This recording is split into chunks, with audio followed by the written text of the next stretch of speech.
And I want to talk about confidence. To me, confidence is my superpower. It's the thing that makes me successful and has brought me to where I am today. Every single woman that I worked with that said yes to working with me built my confidence. I am who I am today because of all of the women that said yes and because of all of the women that validated that I was on the right path and I was working in my purpose and the things that I'm doing mattered. Welcome to the Grant Owen Podcast, where we explore the world of entrepreneurship. Join us as we dive into the nitty-gritty of what it takes to start, grow, and scale a successful business. We're on a mission to share our experiences, failures, insights, and advice with others. Whether you're just starting out in your entrepreneurial journey or you're looking to take your business to the next level, tune in and join the conversation about what it takes to succeed in the world of business. We going full throttle.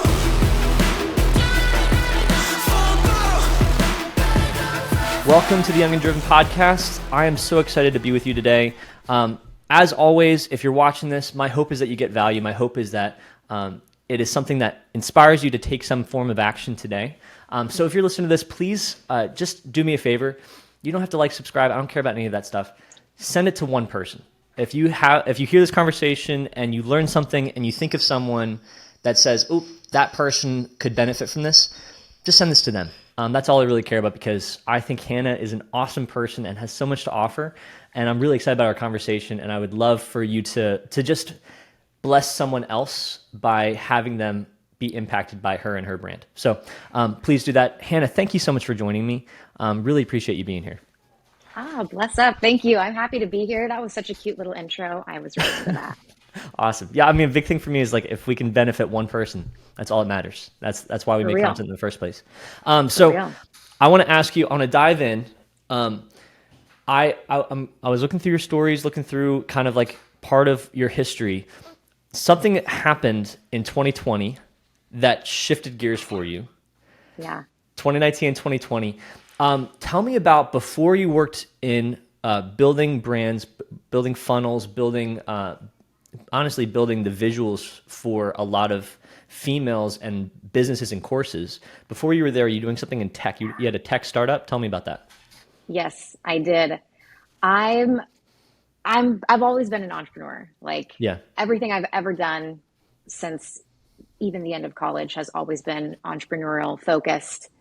I had my real estate license and I had this idea of creating this software application for real estate agents. It was kind of like Uber, where a real estate agent could get on the app and they could request another real estate agent to help them with a service like a home showing or an inspection for a client if they were out of town, because this was a common problem in real estate.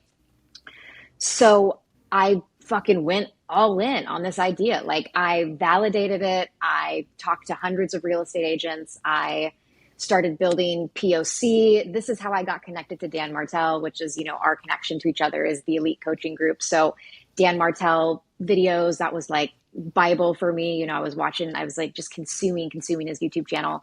And I brought the idea all the way to conception. We launched we launched the whole platform. We had some like beta test groups, and then the pandemic hit, real estate shut down, runway was gone. There's no customers. And I just had to say, well, fuck. There we go. Because it was hard. Like I just had to let go of 3 or 4 years of really investing time and energy. And I had to start over and reinvent myself and ask, okay, what am I really passionate about? What sort of skills from this experience can I take moving forward? That's just kind of always been my point of view from all of my entrepreneurial ventures, whether successful or not. I love that. I love that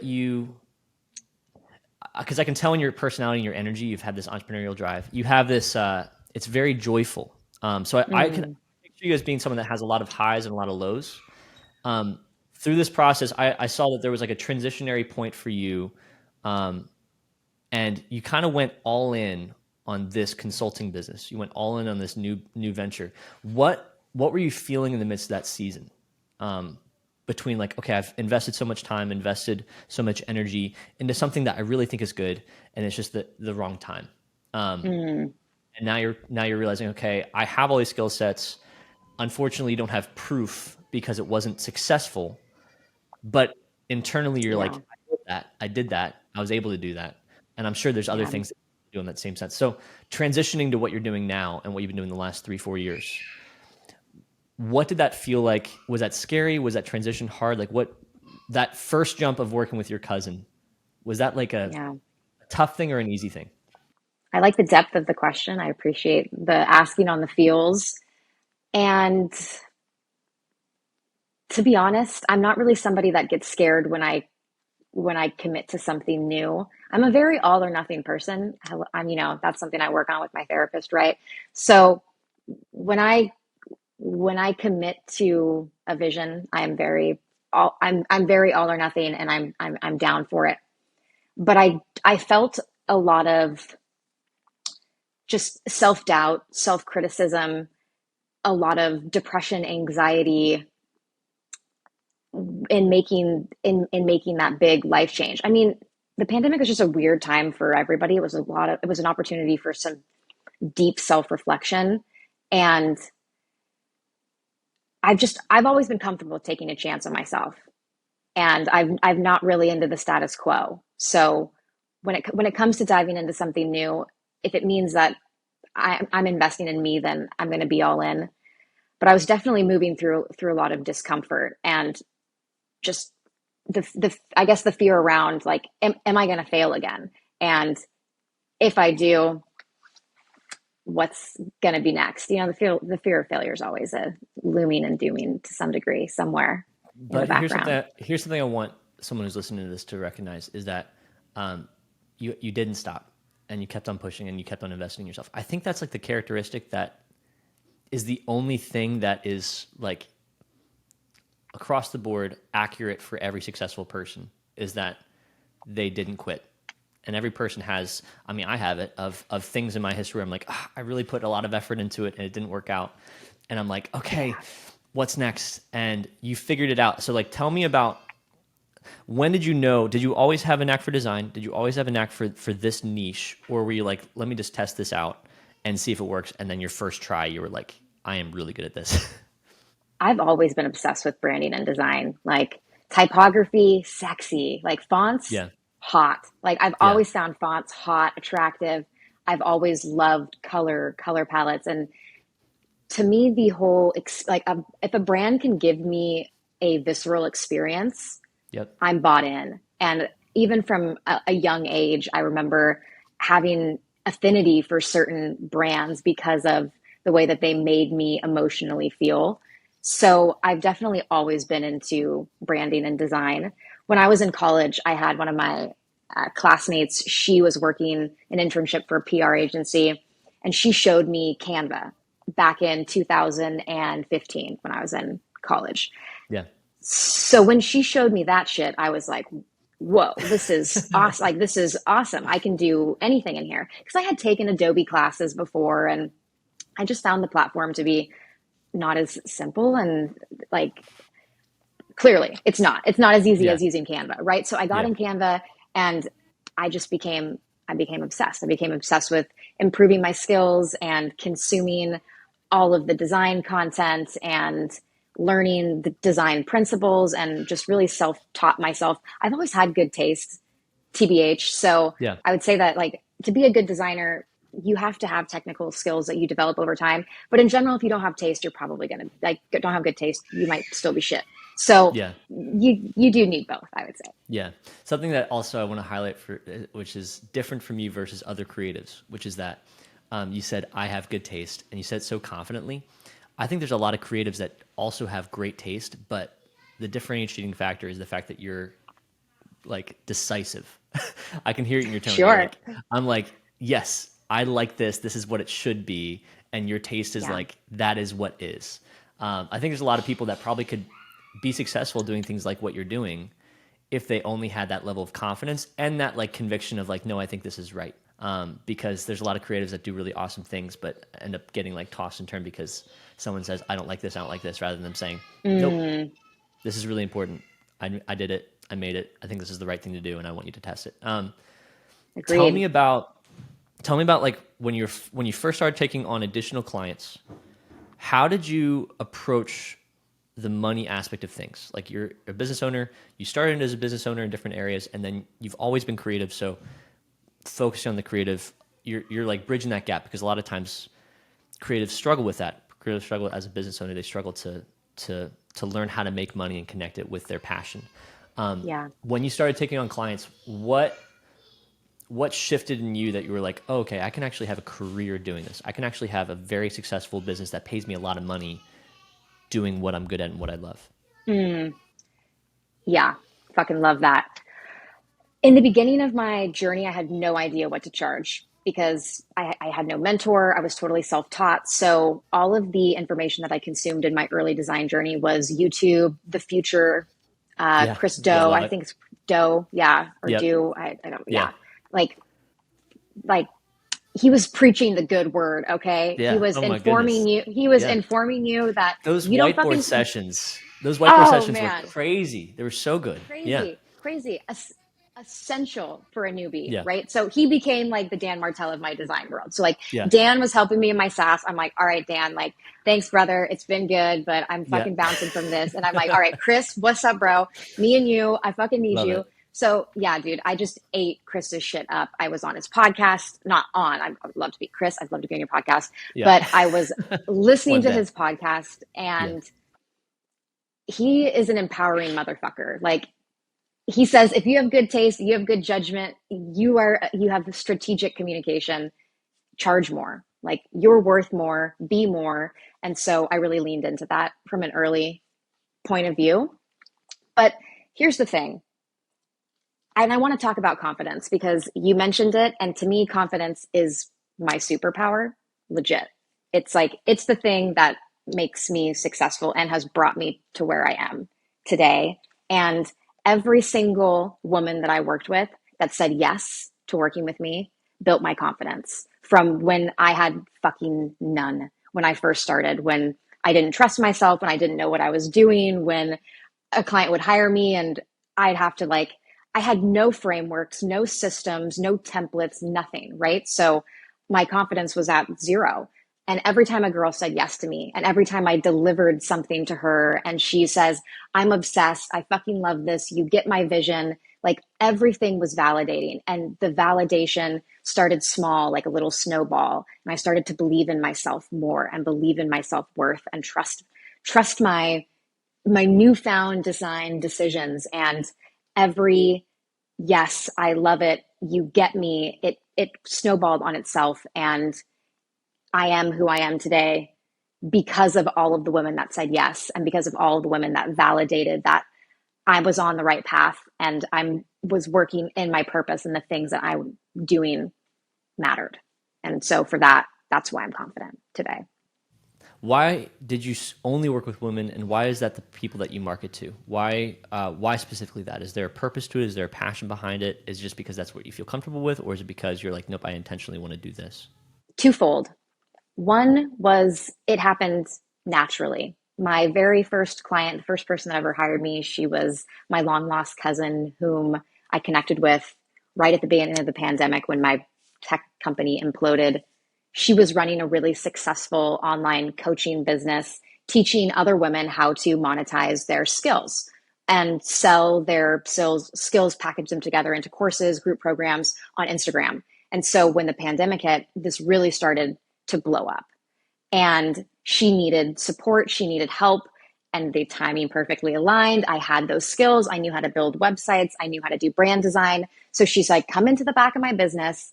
I'm going to teach you everything about branding, funnels, marketing, online business, coaching. And I got a fucking crash course, and I was obsessed because it literally fit all of my top tier skills. I'm an excellent communicator. I'm great at design. I love strategy. And so all of those three things just absolutely encompass what I was realizing, that this is what I get to do as a designer. This is fucking awesome. So when I was working for her business, she started feeding me my first clients, which were women that graduated from her program because they just graduated from her program. They need branding, they need landing pages for their webinars and their free opt-ins and all of the things. And so by nature, the girls started coming to me, and then the girls turn up for the girls, like for real. All of the girls I work with would refer me business. So my business became a referral business of women referring me more women. And by nature, I just wasn't really getting any male interest because I was primarily working with women. So that's just kind of, it happened that way. But it also, on the other side, from like a personal journey, it's been really healing for me. I've spent a lot of my early years of life really stepping away from wanting to feel like an empowered female and like almost having shame around femininity and associating a lot of femininity with weakness. And I leaned really hard into my male friendships, and I avoided things like doing my hair and makeup and wearing colorful clothes or wearing clothes that like leaned into a feminine aesthetic. That was just totally not me. And I really held on to this identity for quite a long time. And when I moved I moved recently to Scottsdale, and I've been in Arizona for 2 years now. I formerly lived in Washington State, and I hated it there. It was dark, it was cold, it was depressing. Like I always wanted to escape and get away. When I moved here, I decided to just let go of this girl who was like so afraid of being feminine. And I wanted to explore what that felt like, what that looked like for me, how I could have femininity on my own terms. And so that's also been part of this journey. And like now I wear skirts and I wear colors and I wear dresses, and like old me would be like, bitch, who are you? Like she would not recognize me in the street at all.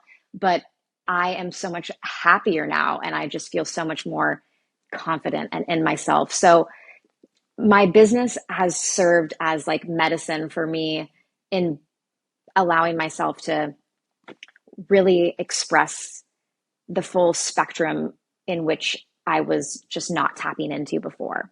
So it's been really healing, to be honest.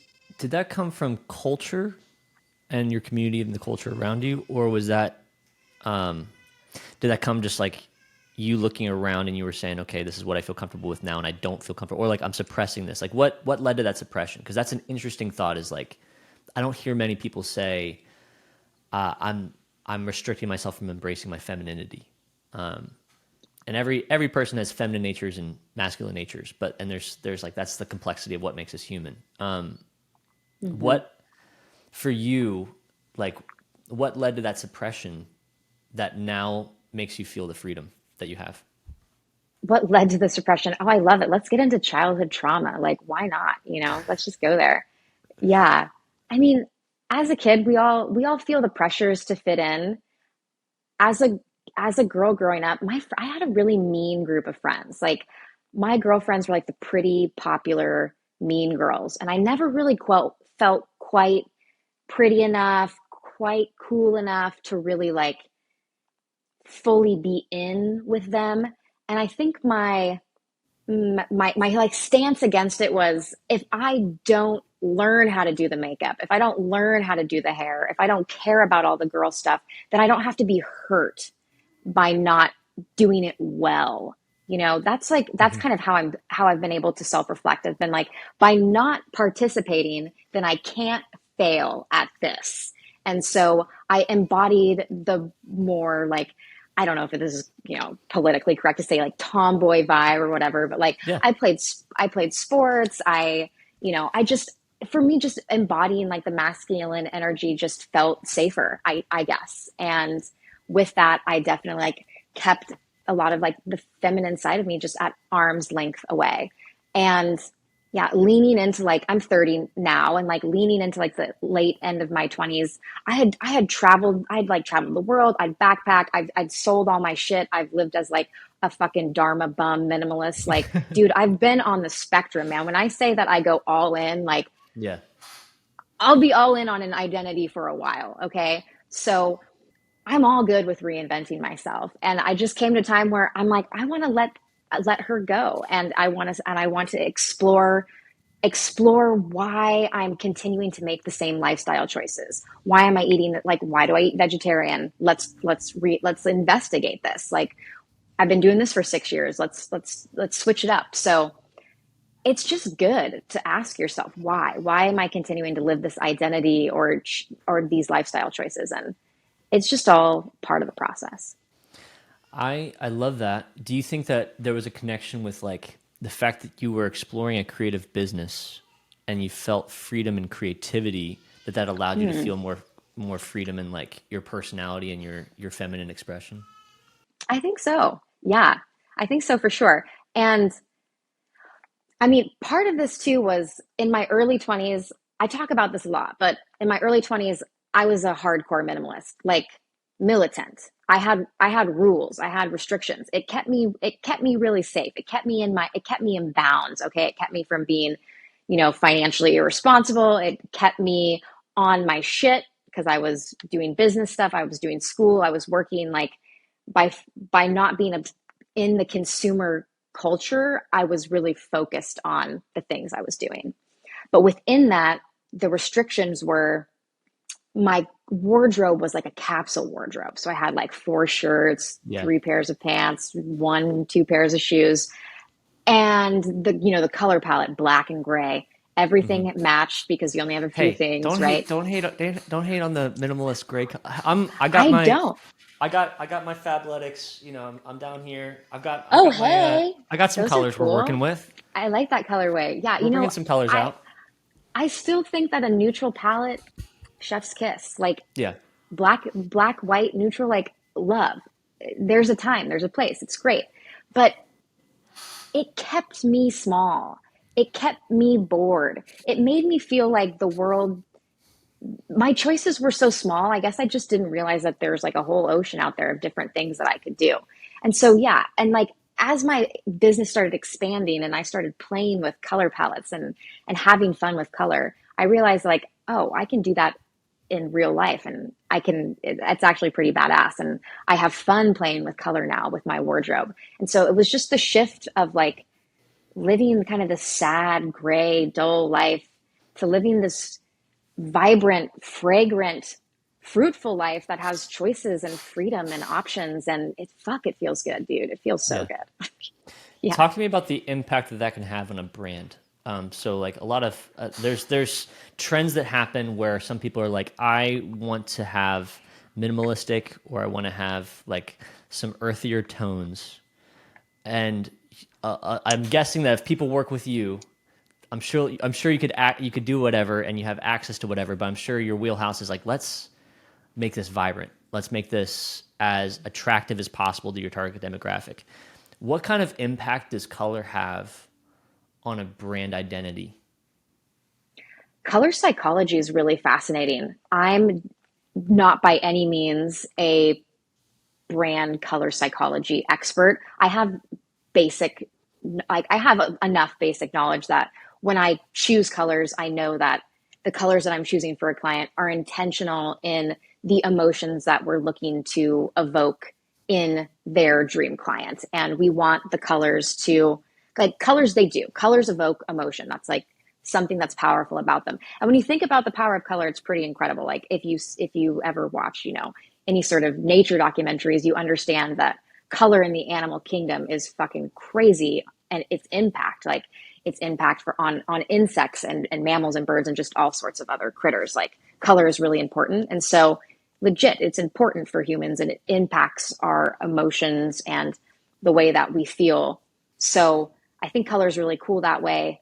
And I've totally lost like the main track of exactly what you want to know from me. So let's wind it back. I do have ADHD, so it's all we'll good. Keep it real. No, I want to see like you are someone that's loud with colors. You appreciate colors. I'm guessing that the people you work with and the designs that you do, you're able to do the earth tones. You're able to do the minimalistic. You're able to do kind of like I'm sure you're able to do the whole spectrum of things. But yeah. I'm also guessing that because you're passionate about this and you love color, that you help people be brighter in their aesthetic.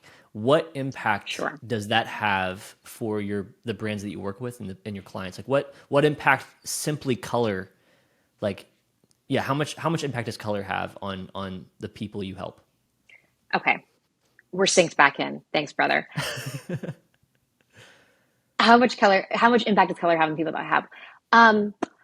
honestly, like, to be honest, I don't push clients to add color if they don't want to. Like, I, a lot of my clients call me a magician. Like, I feel like a psychic medium for women for branding. Like, I don't have to know you very well. I can have a really short conversation with you, and then I can create something that is literally a visual embodiment of you. And you'd be like, what the fuck? How did you get inside my brain? Like, I feel I have this magic gift, and some clients, color, like bright, vibrant colors, it's just not a vibe for them. And I would never like pull it into their brand. But if they're on the fence, I'm going to push them to push their boundaries, because in general, bright colors, they attract attention online, and like your business on social media is a game of attention. And so if your brand is lime green and your post is right next to somebody's post that's cream or neutral,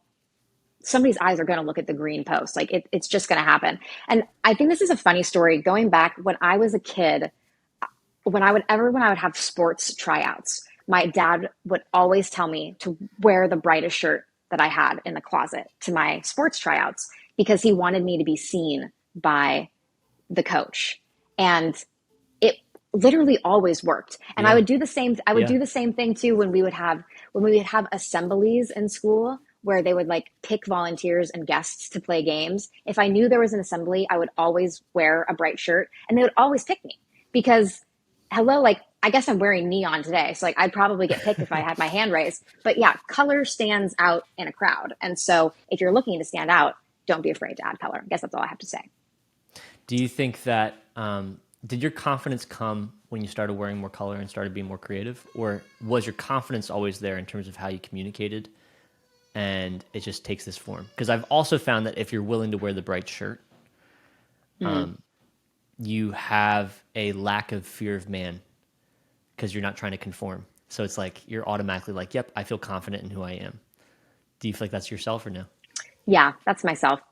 I've always been confident. My confidence is at a delusional place right now. And I'm totally happy with that, because I think it takes delusional confidence to achieve the things that you know you're worthy of achieving, but your ego tells you that you're fucking not, you know? Yeah. So color did not create my confidence.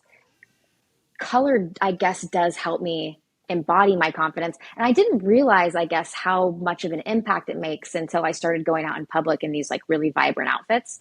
And obviously it attracts attention, but it also attracts, I get a lot of comments of people saying, that looks so good on you. I wish that I could wear something like that. Or I hear a lot of like, I've always wanted to wear bright pink, or I've always wanted to wear neon, but something's like, it's holding people back. And so if I can inspire somebody out in the world, they see me in my bright pink little skirt, and then they go to the store and they're like, oh yeah, that girl in her bright pink skirt, I can fucking rock that. Like, confidence is contagious. And right now I feel like I want to be part of the voice of a movement of empowering women to be confidently themselves online, to embody their full spectrum, to show up in their authenticity.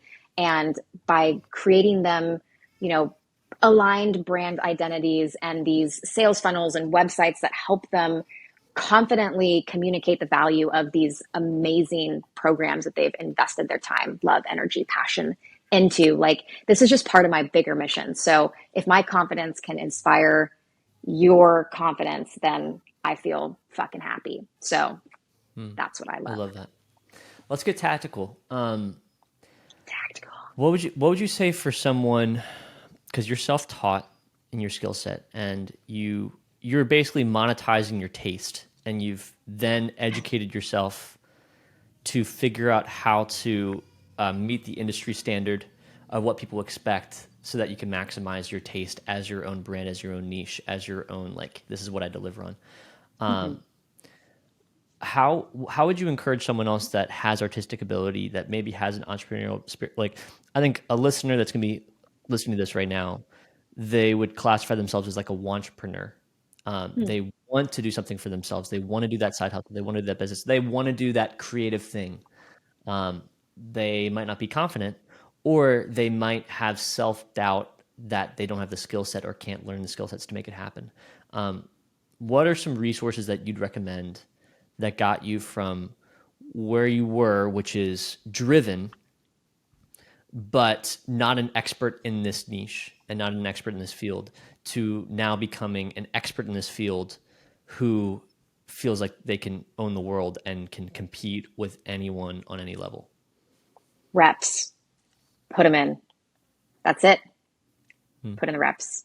It's like, if you want to get better, practice, have fun, do the design challenges where you're redesigning a brand that you love, like, Trader Joe's. Let's revamp Trader Joe's, right? Or like something fun. Make the learning process enjoyable and fun for you, and grow your skills by putting in the reps. I really feel like that's, especially as a designer, that's definitely the only way to get better.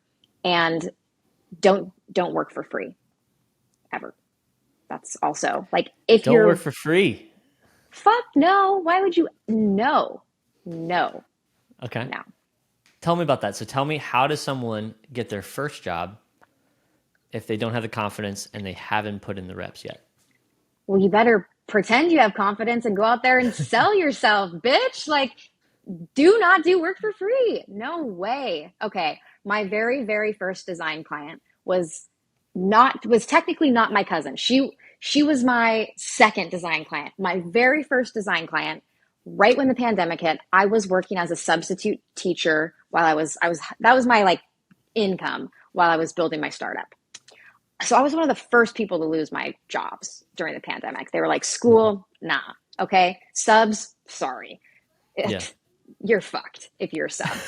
So I'm like, okay. I joined Seattle Boss Babes group on Facebook, and I post, what's up? My name's Hannah. My skills are branding, web design, marketing, social media. Does anybody in this group need help?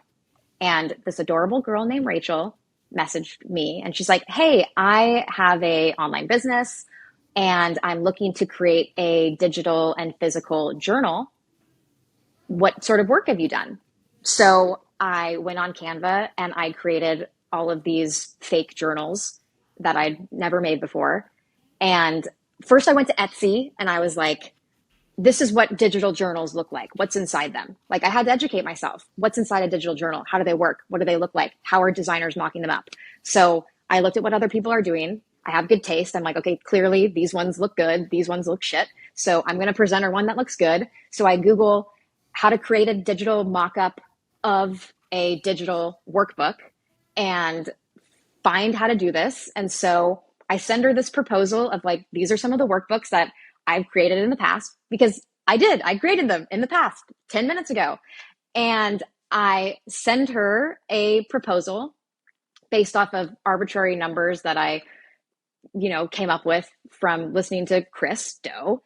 And her response to this day is one of my favorite screenshots ever. Her response to my proposal was, this is unfucking real. I'm all in. How do I pay? Confidence, baby. Fucking go and get it. That's all I have to say. What did you charge her? I think I charged her around like $600 or something like that. And she actually ended up being a fantastic client. And I'm amazingly proud of her growth. When she hired me, she had 2,000 followers on Instagram. And now she has, I think, maybe 100 to 200,000 followers on TikTok and at least 50,000 followers on Instagram. So she has like dove deep into building her personal brand. She's done amazing. And yeah, I'm like, oh my gosh, I get to be part of that success story. Like, she's my first client ever. But yeah, so that just goes to say is like, don't do free work. Why? I mean, what are your thoughts on free work? Are you down for free work? I think it depends on the product you're offering, and it depends on the service you're doing. I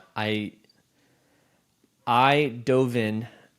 I did free consults for a little bit. It was kind of like accidentally consult. It was like someone would ask me for help, and I would say, sure, let me look at it. Okay, you probably should do something like this. And then go and do that thing. and they'd be like, Grant, this really worked. And I was like, shoot, probably should have charged for that. So then, and then I went, I think my first like other client was kind of similar situation. It was like a friend, gave him a stupid deal. I was like, dude, I know this is what you could afford, and I just want to help you. And it wasn't even like I want to do this business or I want to do what we're offering for you. Is more so like I believe in your product, and I'm like I would prefer to be a part of your success. And then that worked, and he like closed $100,000 in 90 minutes. And so I was like, sweet. And so I was able to take that kind of confidence, and I went and got my first 7K retainer. So that was like, I built it really fast, but it was also just because I was able to leverage like, I think the right things. I'm super confident. So I'm confident in my ability. I'm confident in like my ability to figure it out. I'm the same type of person where it's like, I'll say yes. Like someone texted me today and they were like, do you know ClickFunnels? And I was like, yes. And I like, and not in a like BS way, but in a like, I've heard of it. Yes. I said yes. And then I said, not in a, that I know how to do them, but in a, like, I know of them. I've seen some things that work and I want to learn how to do it. And so then I like, that just leads me to my, Google or ChatGPT for that morning. Like, that's just like, that's just where I go. So I'm not like, I am not that, I don't have the blind confidence to be able to say I can deliver something that I don't have confidence I can deliver. I have confidence in my ability to work it and figure it out. But I'm not going to sell you on a result that I can't attest to. I think for some people, they, some things I think it serves best if you do it first and show your worth and then charge. You not in a like in a cold DM sense. I'm saying like less in a like take on a bunch of free work and then to build your portfolio. I don't believe in that necessarily. I'm just saying if you find someone that is your ideal client that you want to work for, say that you're a video editor and you really, really have this one YouTuber that you're like, I love their stuff and I really want to work with them, then the best way to get them and get their attention is to edit a video. Take a raw, do a portfolio free thing for that person and say, I don't do this for everybody. I'm doing this for you because I believe in you and I trust you and I want to be the person that delivers you this result. So if you like this, I would love to be part of your team to make this. That's the only case where I'm like, yep, do that for free because you've identified exactly who you want to work with. But that's not really free work because that's just you creating an opportunity for yourself as like a portfolio piece. But it's not that, I guess the second, but that's not technically free work. Would it be free work, I suppose, if they were like, okay, now I want you to do that for me, but I'm not going to pay you, right? So I feel like, sure. So I feel but like there to is be a fair, difference. that's you doing, but it's like you're doing something like you're not getting paid to do a project. Yes. I mean, as a designer, do a lot of those, right? Do a lot of unpaid personal passion projects. And if they have like a back end goal of being like, oh, I'm going to, create a new brand identity for Emma Chamberlain's YouTube channel and show her how dope I think she could look if her vibe looked like this. And I'm going to tag everybody in it and say, tag Emma, right? Then like, I still wouldn't consider that free work. I just consider that like free marketing for yourself. The difference is like actually engaging in a relationship with a client for free. Fuck no, never. That's how I feel about that. Yeah. But I think building your portfolio and like showcasing your work, yes. Love it. Okay. Yeah, I think we're aligned. I've heard people say the other thing as well. I think specifically photographers. I just think each niche is different. Each creative piece is different, and it requires a different level of authority. I think more often than not, people do free stuff for too long. When I think, if anything, I would recommend do a lot of free stuff for 1 month. Maybe do free stuff for 1 month, and if you don't have a portfolio by the end of that month, then you shouldn't be doing this. Like, if you do a lot of free stuff, do a lot of free content, do a lot of like work your ass off for 1 month, and I guarantee you can then justify saying, yep, I'll charge this. And my other argument is that creatives across the board don't know how to charge what they're worth. So talk to me about that. How can a creative charge what they're worth? You are confident in your abilities and your conviction and your taste, and you have evidence to prove your results. So what's been the transitionary points of what you charge and how you've had the confidence to charge those numbers, even to now, where you're like, I am going to be the premium because that's what I believe my product is. In the early days in my business, I was charging in the low four figures for branding and web design and sales funnels.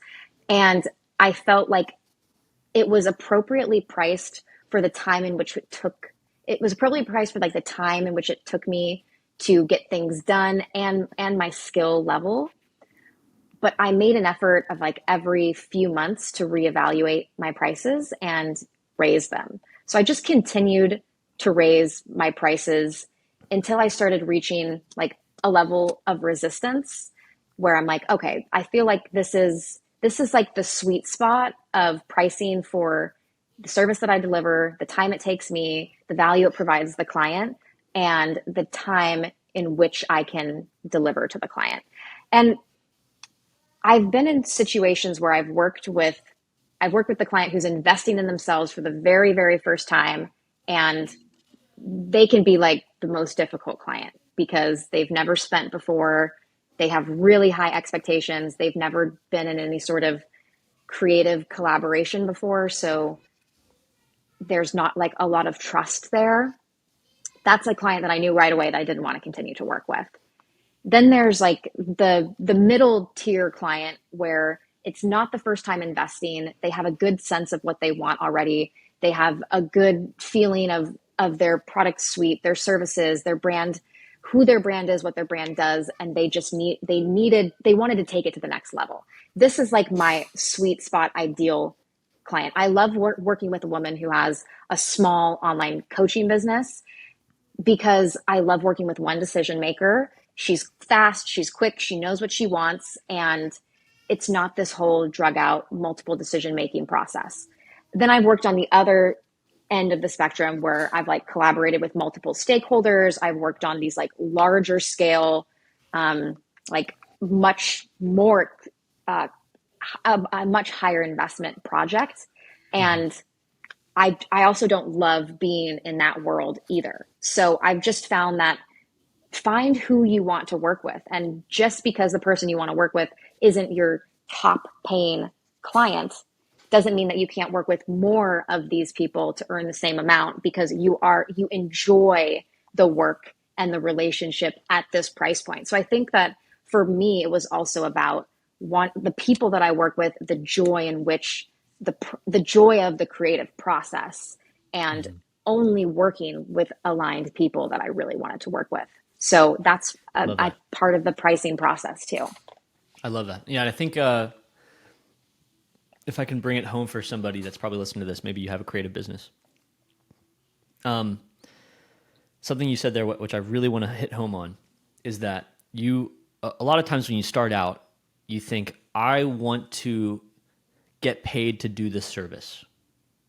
And that's actually the wrong way to think about this. It's more so, who do I want to work with and who do I want to do this service for? And that actually should be as specific as possible. And a smarter way to go about it, because anybody can work, like it has to be more than someone that shares values. There's a lot of people that share your values. You're going to find there's a lot of people in the business world that are probably going to share your values. That are probably going to want to be generous to their community. They're probably going to want to be, that are probably kind. There's probably a lot of people in those categories.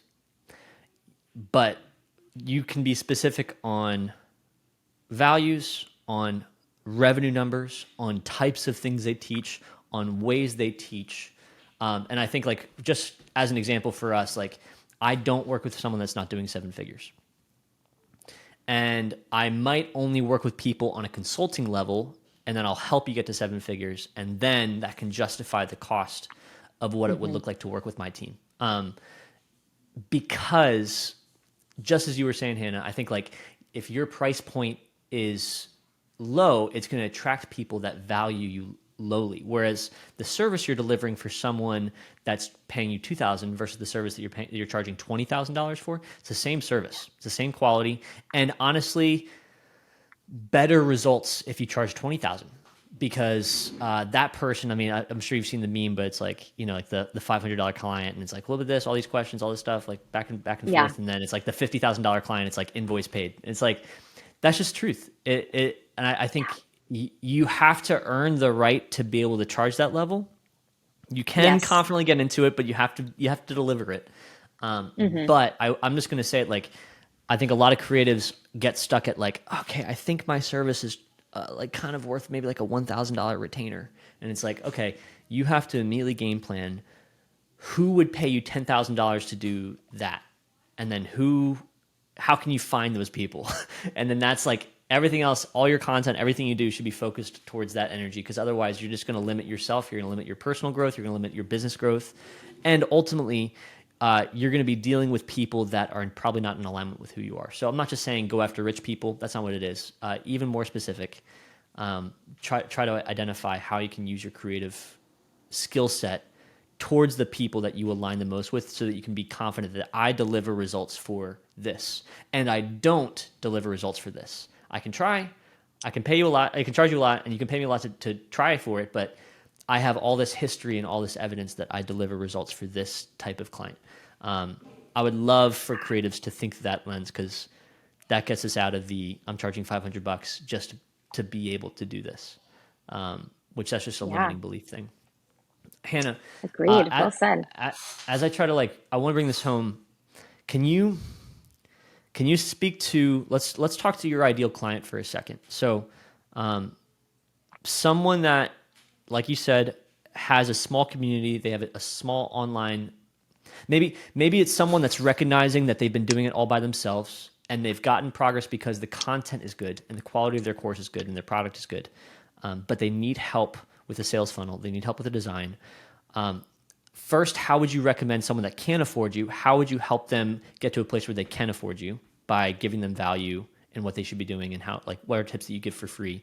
And then also just tell me, all right, let's just start there.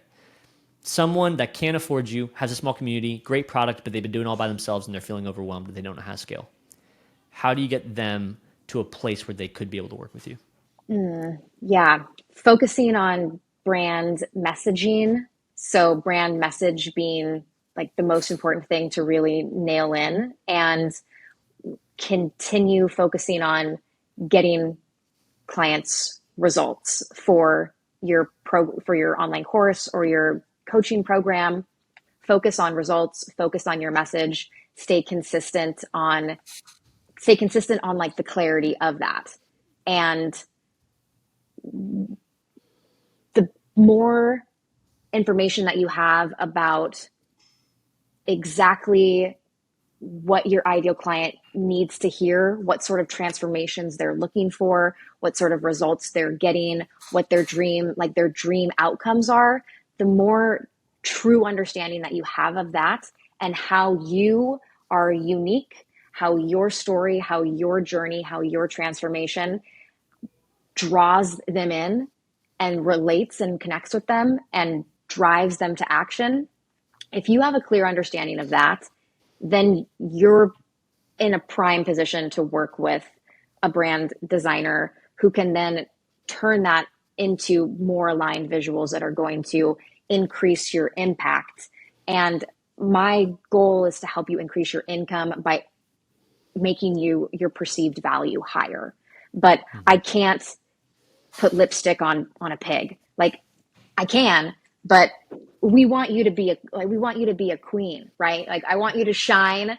And so you have to have really good understanding of those things, because I can't adequately help you if you're totally unsure or you don't know, right? So brand identity is it really comes in once you have a lot of clarity on the brand message and how you fit into the story. And I also help you really refine that and make it stronger.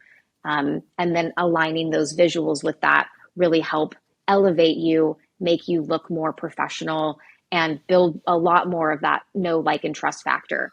So that's what I'd recommend. I love that. Okay. And then for someone that would want to work with you, that probably would you say that it's someone that struggles on the sales side of things? Like, they're really great on the delivery. They're really great on the like coaching the students or maybe like the course module and the teaching element, but they're like, they struggle to visualize how do I remove friction in my lead generation process. Is that like your ideal client? The women that come to me, my ideal client is a woman who, babe, you're online, you're on Instagram, you're posting, you're doing all the things, but you feel imposter syndrome when you look at your Instagram feed because you feel like it's not cohesive, it's inconsistent, and it's not clear with the value that you're actually providing. So the women that I work with, they are getting their clients excellent results, and their program is transformational and it is working, but they are struggling with having their visuals and their message really like mesh on the meaning and consistently attract their dream clients to the top of their funnel into their business.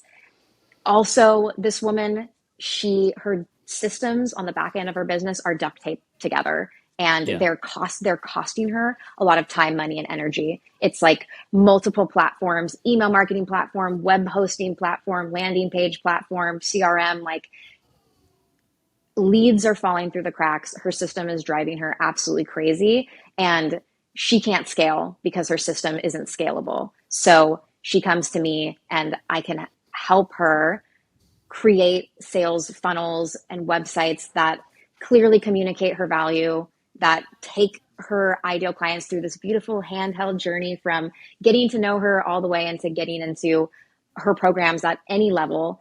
And that's how I can support her there. So she's really struggling with those two things, and she's ready to take her business to the next level. She's kind of done playing it small and doing it all DIY. She knows she's worthy of more. Love it. Okay, what's your biggest success story, really quick? Like, what was the before and after screenshot that you love to show people?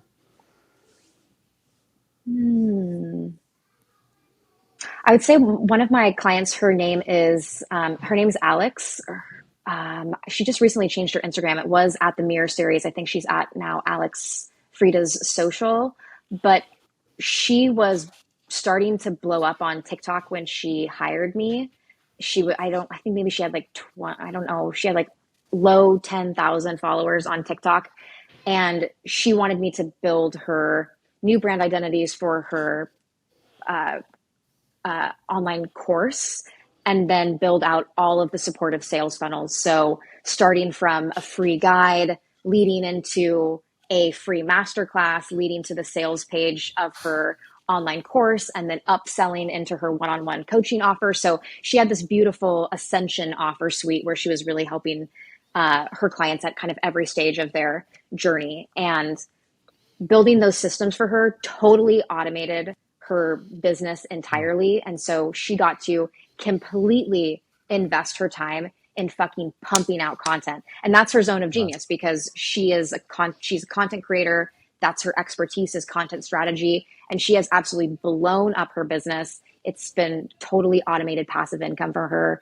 And she like will send me messages from time to time, just expressing her gratitude of like the lifestyle that it's let her lean into. And like that shit just fills my heart. And I'm just so grateful to be part of the ripple effect. For me, it's like so much more than just helping Alex. It's that Alex helps thousands of women change their life. And so I get to be at a part of the ripple effect of Alex. And for me, that's like really where like the deep gratitude comes in. And like, that's what drives me. And that's what makes me so passionate and obsessed with what I do, is that I could be part of something that's bigger than just my client. It's their mission that I get to share in. And I just that means everything to me. I love it. Well, you heard it here, guys. I think there's so much value that Hannah brings, not just to her clients, but just as a person. So, Hannah, I'm not even going to let you say where to find you. Everybody click the socials that are going to be described in this link. It's Designs with Hannah. Designs. Tell me your at, just so people who are just listening to this can know it. Design with Hannah. Yeah, love it. And I first off love your aesthetic.